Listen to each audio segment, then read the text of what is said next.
Waarskynlikheid. Jy het waarskynlik al van waarskynlikheid gehoor. Ons sê iets is waarskynlik as die kanse baie goed is dat dit weer gaan gebeur. Dit is iets wat in die verlede baie gebeur het en in die toekoms weer gaan gebeur. As ek swem, gaan ek nat word. Ja, dit is waarskynlik. 'n Krokodil gaan nou verbyvlieg. Dit is onwaarskynlik. Eintlik is dit onmoontlik. Waarskynlikheid kan ons ook op verskillende maniere uitdruk. Ons kan dit op 'n getallelyn voorstel. Hierdie is net 'n voorbeeld van verskillende terme en getalle.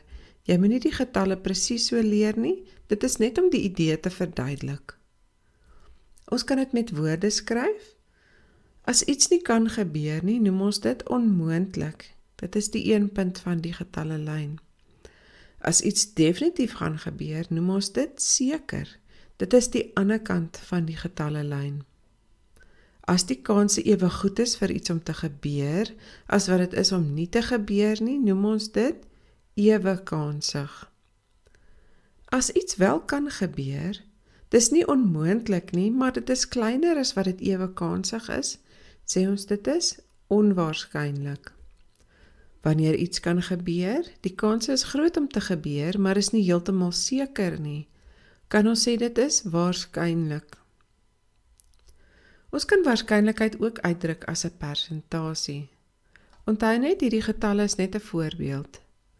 As iets onmoontlik is die persentasie 0%. As iets seker is dit 100%. Ewe kansig is in die middel, dit is 50%. Onwaarskynlik is hier 25% en waarskynlik is so 75%. Ons kan nou hierdie ook voorstel as desimale breuke. Onmoontlik of 0% is 0. Seker of 100% is 1. Ewe kansig is 0,5. Onwaarskynlik is in die omgewing van 0,25 en waarskynlik is ongeveer 0,75. Nou as ons dit in breekvorm omsit, 0 is nie 'n opsie nie, dit gaan nie gebeur nie, maar 0 bly 0. Ons skakel die desimale getal om na breek. 0,25 is 'n kwart, 0,5 is 'n half, 0,75 is 'n 3/4 en 1 bly 1. Wanneer ons eksperimente met waarskynlikheid doen, of ons kan ook sê wanneer ons iets herhaaldelik toets om te kyk wat die uitkoms is, kan ons gebruik maak van 'n frekwensietabel met telmerkies. Jy het seker al die munttoets gedoen. Gooi 'n munt in die lug en kyk op watter kant land hy. Onthou nou, hierdie eksperiment word net met 'n gebalanseerde munt gedoen, nie met 'n munt wat swaarder aan die een kant is soos 'n fopmunt nie. Hier is 'n voorbeeld waar ons die munt 15 keer in die lug gooi en telmerkies maak en aanteken wat die ware uitkoms is. Kop, stert, stert, stert, kop, stert, kop, kop, kop, kop, stert, kop, stert, kop. Die frekwensie is 8 kop en 7 stert. Die totale proefneming is 15. As jy hierdie eksperiment doen, gaan jy heel waarskynlik by ander uitkomste uitkom. Kom ons kyk na 'n voorbeeld. In hierdie pink sak is daar verskillende kleure balle. Wat is die waarskynlikheid dat jy 'n groen bal gaan trek sonder om te kyk? Hoeveel balle is daar? Daar is 10 balle. En hoeveel groen balle is daar?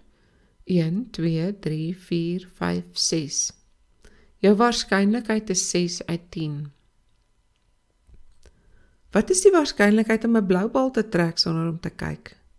Daar's nog steeds 10 balle in die sak. Die kans om 'n blou bal te trek is 1, 2, 3 uit die 10. Wat is die waarskynlikheid dat jy 'n oranje bal gaan trek sonder om te kyk? Daar is 10 balle in die sak, maar net 1 is oranje. So jou kans op oranje is 1 uit 10. Wat is die waarskynlikheid dat jy 'n rooi bal gaan trek?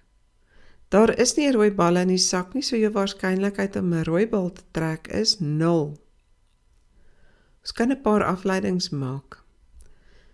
Die waarskynlikheid is dat jy 'n groen bal gaan trek. Dis baie waarskynlik. Dit is onwaarskynlik dat jy 'n oranje bal gaan trek. En dit is onmoontlik om 'n rooi bal te trek.